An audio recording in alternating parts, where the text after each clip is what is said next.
महिला स्टूडेंट श्रवण कुमार आप सबका तहे दिल से इस वीडियो में स्वागत करता हूं।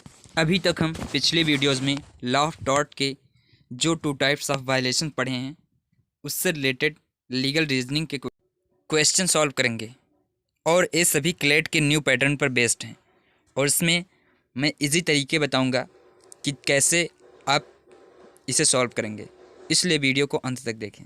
एक चीज़ अपने ध्यान में रखने योग्य है कि अब जो क्लेट के लीगल रीजनिंग आते हैं वो पैसेज बेस्ड होते हैं और जो पहले वन लाइनर प्रिंसिपल होता था ऐसे रीजनिंग नहीं आते हैं। इसलिए हमें केवल पैसेज बेस्ड लीगल रीजनिंग का प्रैक्टिस करना है ताकि उसे हम इजीली सॉल्व कर सकें और उसमें हमें पैसेज को पढ़ के उसका प्रिंसिपल खुद ही ढूंढना पड़ता है कि मतलब ऑल ओवर पैसेज क्या कहना चाहता है और किस लॉ को डिफाइन कर रहा है। तो चलिए पहला पैसेज स्टार्ट करते हैं। Damnum sine injuria. This legal maxim refers to as damages without injury or damages in which there is no infringement of legal rights. तो damnum sine injuria का मतलब होता है कि डैमेज हुआ हो लेकिन उसमें प्लेंटिफ का कोई लीगल राइट का वायलेशन ना हुआ हो। Since there is no infringement of legal right, so no cause of action arises in the cases of damnum sine injuria. There is an implied principle in law that there are no remedies for any moral wrong unless and until there is any infringement of legal right. The court may not grant any sort of damages even if the act done by the wrongdoer is intentional. मतलब कोई भी moral wrong जब तक किसी के legal right का violation नहीं करता है तब तक उसमें किसी को भी रेमेडीज़ नहीं दी जा सकती।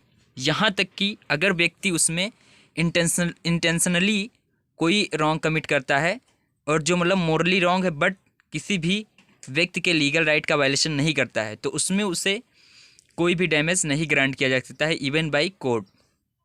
इन a landmark case of Gloucester grammar school 1410 in which a schoolmaster set up a rival school to that of the plaintiff, and since because of the competition the plaintiff had to reduce their fees from 40 pence to 12 pence per quarter, thus claimed for compensation from the defendants for the losses suffered.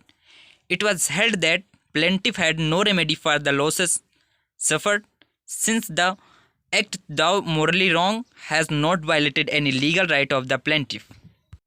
इस landmark case Gloucester grammar school जो 1410 में decide किया गया था, इसमें भी court ने यह जजमेंट दिया कि इसमें किसी भी लीगल राइट का वायलेशन नहीं किया गया है प्लेंटिफ का और दाव यह मोरली रॉन्ग है बट इसने किसी भी लीगल राइट का वायलेशन नहीं किया है प्लेंटिफ केस, इसलिए इसमें कोई भी रेमेडी नहीं दिया जा सकता। इस पैसेज को पढ़ के आपको ऐसा लग रहा होगा कि जो हमने पिछले वीडियो में पढ़ा है, अगर आपने मेरा वीडियो देखा है तो वही सब लिखा है। इसलिए क्लेट की प्रिपरेशन के दौरान मैं जो ये वीडियो पढ़ा रहा हूँ पीछे उसको ध्यान से पढ़िए। इससे आपका एक फ़ायदा होगा कि जब आप क्लेट का एग्ज़ाम देने जाएंगे तो आपको लीगल रीजनिंग का पैसेज केवल ऊपरी नज़र से देखना पड़ेगा और आपका टाइम बचेगा। इससे आप इजीली क्वेश्चन सॉल्व कर पाएंगे। तो चलते हैं इससे रिलेटेड क्वेश्चन सॉल्व करने। जैसे हम पहले ही पैसेज पढ़ चुके हैं तो इससे हमें वहाँ क्लियरिटी हो गई होगी कि उसमें क्या लिखा है, मतलब कौन से लीगल चीज़ें उसमें दी गई हैं। अब उसी लीगल नॉलेज को यहाँ पर इस फैक्ट को पढ़ के इस पर अप्लाई करना है। तो फैक्ट पढ़ते हैं। Question number 1, there were 2 friends X and Y. X और वाई 2 दोस्त थे। X was teacher in Y's college. Y का एक कॉलेज था, उसमें एक टीचर था। Z a ma'am was also in their college. Z नाम की एक मैम जो थी वाई के कॉलेज में थी। X and Y both were loving to Z. X और वाई दोनों, जो मैम थी जेड उसको ये दोनों चाहते थे। They were loving to Z. When Y got to know this fact he suspended his friend X from college. जब वाई जिसका कॉलेज था उसे ये पता चला तो उसे गुस्सा लगा और उसने अपने दोस्त एक्स को कॉलेज से निकाल दिया। Now x got angered and open his own college in front of wise college. और इससे एक्स बहुत ज़्यादा गुस्सा हो गया और उसने अपना खुद का कॉलेज वाई के कॉलेज के सामने खोल दिया। And x started charging less fees, और एक्स ने जो वाई के स्कूल की फ़ीस थी उससे कम फीस लेना शुरू कर दिया। Therefore maximum students transferred from X to Y college, और इससे अधिकतर स्टूडेंट जो वाई के कॉलेज के थे वो एक्स के कॉलेज में आ गए। And Y suffered huge monetary loss, और इससे उसका वाई का कॉलेज ठप पड़ गया और उसे बहुत ज़्यादा रुपए का नुकसान हुआ। And Y filed suit for compensation from X, और उसने कोर्ट में जाकर वाई ने एक सूट फाइल कर दिया एक्स के खिलाफ कि इसकी वजह से मुझे डैमेज हुआ है और उससे मुझे कंपनसेशन चाहिए। According to passage choose the most correct option, और आपने पैसेज में जो पढ़ा है उसके आधार पर करेक्ट ऑप्शन चूज कीजिए क्या होना चाहिए। और जैसा कि पैसेज में ये लिखा हुआ था कि जब तक कोई किसी दूसरे के लीगल राइट का वायलेशन नहीं करता तब तक वह किसी भी कंपनसेशन देना नहीं देगा। तो अगर इसमें हम देखें तो एक्स ने अपना खुद का कॉलेज खोला है, मतलब राइट टू प्रोफेशन, अपना मतलब राइट टू प्रोफेशन का लीगल राइट का उपयोग किया है, और उसने किसी भी उसके और अपने दोस्त के वाई के लीगल राइट का वायलेशन नहीं किया है, क्योंकि वह जाकर उसके स्कूल को बंद नहीं करवाया है, वो अच्छा पढ़ा रहा है, कम फीस ले रहा है। इससे उसने किसी भी तरीके से वाई के लीगल राइट का वायलेशन नहीं किया है। तो इस प्रकार से हम पहला ऑप्शन देखते हैं, A, X must give compensation because Y is his best friend. देखो दोस्त, इसमें हमें ये देखना है कि हमें ऐसे नहीं सोचना है, हमें पूरी तरीके से पैसेज के रूप में सोचना है। तो पैसेज में क्या दिया था कि जब तक कोई लीगल राइट का वायलेशन नहीं करता तब तक कंपनसेशन नहीं देगा। तो फैक्ट के अनुसार अगर हम जब फैक्ट पढ़ते हैं तो उसमें एक्स ने किसी भी लीगल राइट का वायलेशन नहीं किया है वाई के। तो ऑप्शन ए जो है वो सीधा हमारे प्रिंसिपल के अपोजिट जा रहा है, इसलिए ये ऑप्शन नहीं होगा। अब ऑप्शन बी को देखते हैं, X will not compensate Y because he didn't violate any legal right of Y. Option B absolutely correct होगा, क्योंकि ये हमारा जो प्रिंसिपल दिया था पैसेज में कि जब तक कोई लीगल राइट का वायलेशन नहीं करता तब तक कोई कंपनसेशन किसी को नहीं देगा, उसी बात को यह कह रहा है कि X will not compensate Y because he didn't violate any legal right of Y. So option B will be correct option of this question. Question 2 को देखते हैं और इसके फैक्ट्स को देखते हैं। There was a person X नाम का एक व्यक्ति था, who was suffering from severe disease, जो एक बहुत खतरनाक बीमारी से ग्रसित था। One day X wife went to M, एक दिन एक्स की पत्नी एम के पास गई, एंड आस्क्ड फॉर मनी, और उससे रुपए के लिए कहती है। But M was wealthy yet refuse to give money. M जो था काफ़ी अमीर था, तब भी उसने रुपया देने से मना कर दिया। And subsequently X die due to lack of medical treatment, और इसकी वजह से एक्स मेडिकल ट्रीटमेंट की कमी से मर जाता है। And X wife filed suit for compensation from him के खिलाफ एक्स की वाइफ सूट फाइल करती है कि एम ही उसके पति के मरने का कारण है और वो उसे कंपनसेशन देगा। According to the passage choose the most correct option. अगर हम फैक्ट को देखें तो इसमें उसका मोरल वैल्यू तो है, मोरल वैल्यू है, और उसका एक नैतिक मूल्य है कि जो एम था वो एक अमीर व्यक्ति था, इसलिए उसे हेल्प करना चाहिए एक्स की पत्नी का, कि वह एक्स की ट्रीटमेंट करा सके। बट यहाँ पर भी जैसे हमारे पैसेज में लिखा हुआ था कि जब तक कोई भी मोरल रॉन्ग किसी के लीगल राइट का वायलेशन ना करे तब तक वह कंपनसेशन नहीं देगा किसी को। इसलिए यहाँ पर यम ने मोरल रॉन्ग तो किया है लेकिन उसने एक्स के किसी भी लीगल राइट का वायलेशन नहीं किया है। इसलिए हमें पैसेज में जो दिया है उसी से स्टिक रहना है और इस प्रकार से हमें क्वेश्चन का ऑप्शन देखना है। तो देखते हैं ऑप्शन, देखते हैं कि क्या होगा इसका ऑप्शन और क्या होगा इसका आंसर। तो ऑप्शन ए को देखते हैं, M must be liable to pay compensation.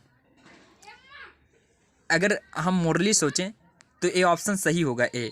लेकिन अगर हम जब लीगल टर्म को देखते हैं और जो पैसेज में लिखा हुआ है कि जब तक कोई भी मोरल रॉन्ग किसी दूसरे के लीगल राइट का वायलेशन नहीं करता है तब तक वह कंपनसेशन नहीं देगा, तो इस प्रकार से ऑप्शन ए जो है हमारे दिए हुए प्रिंसिपल के विपरीत है, इसलिए ऑप्शन ए नहीं होगा। और ऑप्शन बी को पढ़ते हैं, M will not be liable to pay compensation as he didn't violate any legal right of X. तो यही बात हमारे जो पैसेज में यही बात लिखी हुई है कि जब तक कोई किसी के लीगल राइट का वायलेशन ना करे बाई मोरली, तब तक वह किसी भी दूसरे व्यक्ति को कंपनसेशन देने नहीं देगा। तो इस प्रकार से ऑप्शन बी जो है इसका करेक्ट एंड एब्सोल्यूट आंसर है, तो इसलिए answer B is the correct one for question 2। So now let's move to question number 3। According to passage what is the meaning of injury here. तो passage के अनुसार उसमें जो वर्ड लिखा है इंजरी, उसका क्या मतलब है। तो इसको देखने के लिए हम ऑप्शन देखते हैं। पहला जो ऑप्शन है वो है फिजिकल इंजरी। तो ऐसा कोई बात उसमें नहीं कहा गया है जिसमें ये बताया जाए कि फिजिकल इंजरी है, तो इसलिए ऑप्शन ए नहीं होगा। और बी भी नहीं होगा, क्योंकि यहाँ पर बी जो है वो मॉनेटरी लॉस के बारे में बात कर रहा है। और सी ऑप्शन देखते हैं, वायलेशन ऑफ लीगल राइट।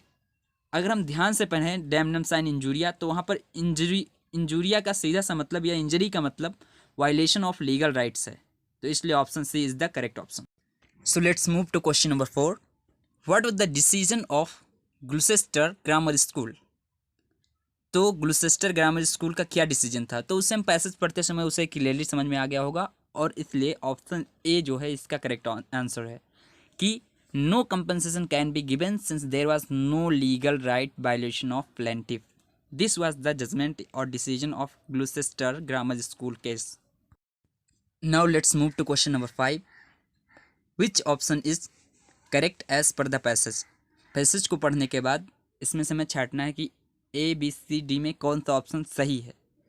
तो अगर ऑप्शन ए देखते हैं तो मोरल रॉन्ग्स में बी कंपनसेटेड, ए भी ट्रू स्टेटमेंट है, क्योंकि पैसेज में ये बात कहा गया है कि मोरल रॉन्ग भी कंपनसेट किया जा सकते हैं जब उसमें लीगल राइट का वायलेशन हो, तो इसलिए ऑप्शन ए भी सही है। और बी चलते हैं तो moral wrongs with violation of legal rights will be compensated, तो ऑप्शन बी भी सही है।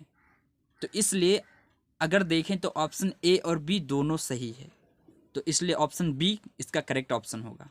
सो option C is the correct and absolute answer of this question. So अब पैसेज सेकंड को देखते हैं जो इंजूरिया साइन डैमनम पर बेस्ड है। Injuria sine damnum, this legal maxim refers to as the infringement of legal right without causing any harm to the plaintiff. मतलब इसमें किसी भी प्लेंटिफ का लीगल राइट का वायलेशन तो होता है लेकिन बिना किसी हार्म के, मतलब injury without damage.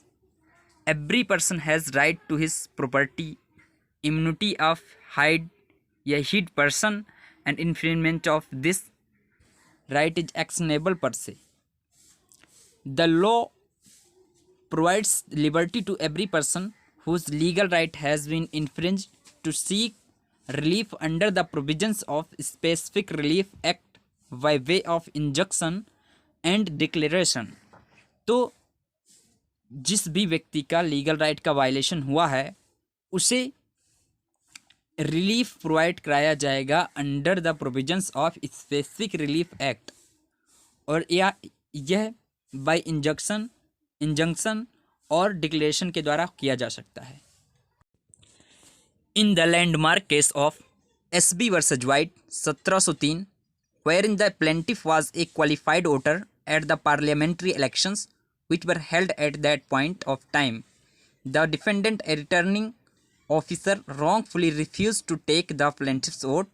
The plaintiff suffered no damage since the candidate which he wished to vote already won the election, but still the defendant were held liable. It was concluded that damage is not merely pecuniary, but injury imports a damage. So when a man is hindered of his rights, he is entitled to remedies. इस landmark case SB versus white 1703 में यह decide किया गया कि अगर किसी भी व्यक्ति का लीगल राइट का वायलेशन होता है तो वह एंटाइटल्ड है कंपनसेशन लेने के लिए, यद्यपि उसका कोई डैमेज ना हुआ हो भी, तब भी वह ले सकता है कंपनसेशन। मतलब लीगल राइट का वायलेशन हमें ध्यान में रखना है, इसी को ध्यान में रखते हुए आगे का क्वेश्चन सॉल्व करना है। तो चलते हैं इसके पहले क्वेश्चन की तरफ। तो क्वेश्चन फर्स्ट और इसका फैक्ट्स देखते हैं। X was a poverty stricken person. X नाम का एक व्यक्ति था जो बहुत ही गरीबी से ग्रसित था। And he has only one dress to wear. तो उसके पास केवल एक कपड़ा था जिसे वो पहन सकता था। So it was smelling very bad. तो काफ़ी दिन तक वो पहने रहा, इसलिए वो बहुत बदबू कर रहा था।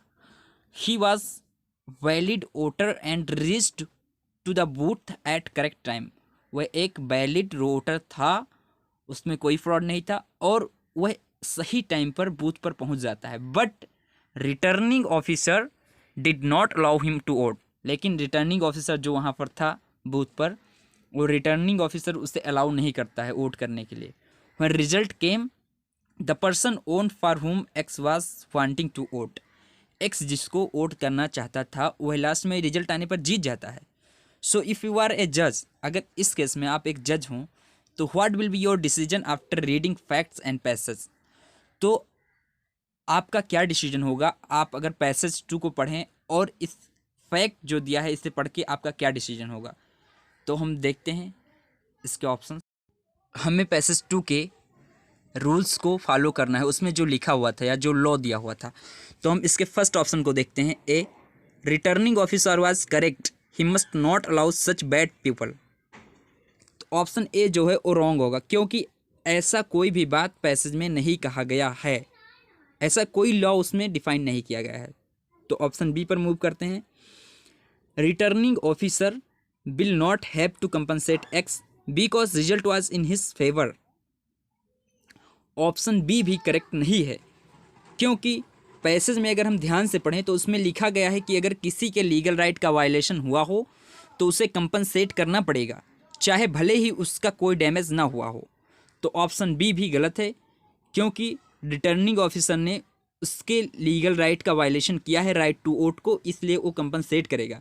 सो option A and B both are wrong. So let's move to question option C. Returning officer will compensate X because he violated the legal rights of X, that is right to vote. Option C is very true and it is the absolute answer of the question number 1. Now let's move to question number 2. According to passage, under which law these compensations are given? तो option ए इसका सही answer होगा, specific relief act. Let's move to question number 3. What was the decision in landmark case SB versus White? And the correct answer is option A, that is voter was hindered from using his legal right, so entitled to compensation. So option A is absolute answer and correct one. Now see question number 4. What is the meaning of sign as per the passage? और इसका सही उत्तर है and correct option is answer A, here sine mean without. Now see question number 5. What is the meaning of damnum as per the passage? And the correct option is option A, that is damage. Here the meaning of damnum is damage, so option A is the correct and absolute answer.